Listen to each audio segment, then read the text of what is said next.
Ada pepatah mengatakan supaya keren dalam bahasa Inggris, blessing in disguise. Suatu ungkapan ya kalau dalam bahasa kita biasanya orang yang banyak menderita atau serba kekurangan tetapi menjadi sukses. Lalu mereka bisa mengatakan, kalau aku dulu entah itu usahanya bangkrut, entah itu aku menjadi petani, ya kalau menjadi orang kecil harus merangkak dari bawah, mungkin aku tidak akan menjadi orang seperti ini.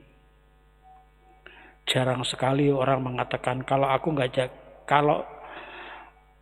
bukan anak presiden mungkin aku nggak seperti ini, nggak ada. Biasanya mulai dari hidup yang paling bawah, pengalaman yang pahit, penderitaan, orang mendapatkan, iya ya, kalau aku tidak seperti itu, aku pasti mungkin tidak menjadi orang seperti ini. Itu banyak dialami oleh saudara-saudari kita.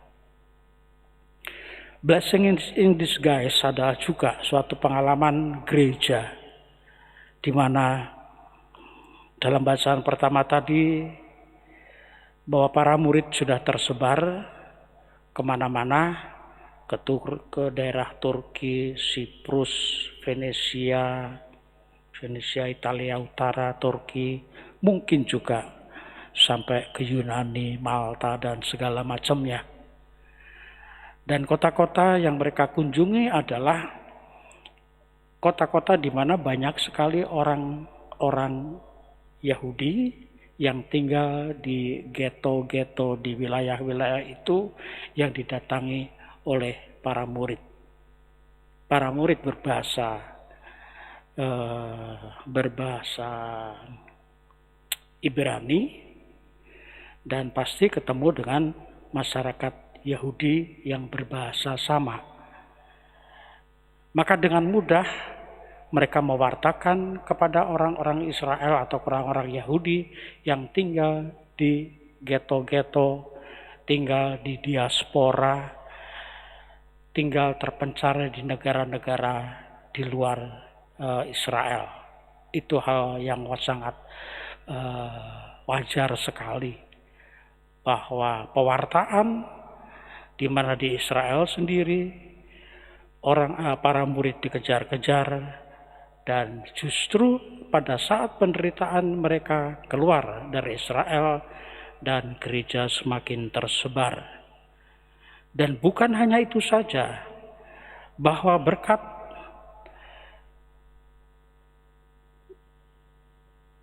disguise seperti itu, mereka menjadi dikenal. Mereka menjadi hidup. Mereka menjadi besar. Dan bahkan mereka disebut Kristiani. Suatu label yang saya rasa bagi umat Kristiani pada waktu itu menjadi suatu kebanggaan, karena saya menjadi murid-murid Yesus. Dan mengapa mereka disebut seperti itu? Karena mereka dikenal sebagai orang-orang yang baik, yang mampu memancarkan kebangkitan Kristus kepada semua orang, sehingga jumlah mereka semakin bertambah. Pertambahan itu saya rasa mungkin sejalan dengan apa yang dikatakan oleh Yesus pada hari ini, di mana walaupun orang-orang Yahudi mengatakan kepada Yesus, orang-orang Yahudi merasa bahwa mereka adalah pewaris berkat dari Abraham, tetapi Yesus mengatakan kepada mereka bahwa mereka bukan termasuk domba-dombaku, karena mereka tidak melakukan dan bahkan tidak percaya akan apa yang dilakukan oleh Yesus, apa yang diajarkan. Kalau mereka mau menjadi domba-domba Kristus sendiri, mereka pasti akan mendengarkan dan melakukan pekerjaan-pekerjaan yang dilakukan oleh Yesus. Itu tanda, itu bukti siapakah Yesus. Kalau pertanyaan orang-orang Farisi itu diterapkan dalam hidup kita, kadang-kadang kita merasa sebagai orang Kristiani tapi selalu melihat diri kita, apakah kita juga melakukan apa yang dilakukan oleh Yesus. Apakah harus membuat mujizat? Tidak perlu. Mujizat itu akan datang dengan sendirinya.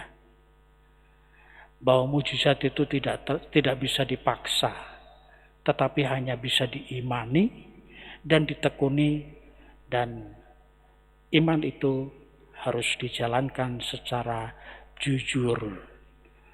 Kalau itu semua bisa dilaksanakan, maka saya yakin kita di Indonesia ini walaupun sering orang banyak mengeluh mendirikan masjid aja susah. Berdoa di lingkungan aja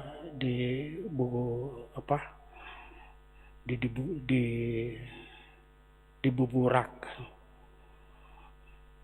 Nah, seperti itu suatu pengalaman yang saya rasa mungkin menyakitkan, tetapi pada dasarnya ada kerinduan bahwa umat Kristiani sebagai kawanan tetap ingin berkumpul, menghadirkan Yesus di dalam hidup mereka. Mereka tetap baik, mereka tetap di mata masyarakat menjadi suatu tanda bahwa Allah hadir, bahwa Yesus yang bangkit menyertai kita semua. Semoga pengalaman ini menjadi kekuatan bagi kita untuk tidak henti-hentinya dan terus dengan penuh komitmen kita lanjutkan mewartakan Yesus yang hidup dalam keseharian kita.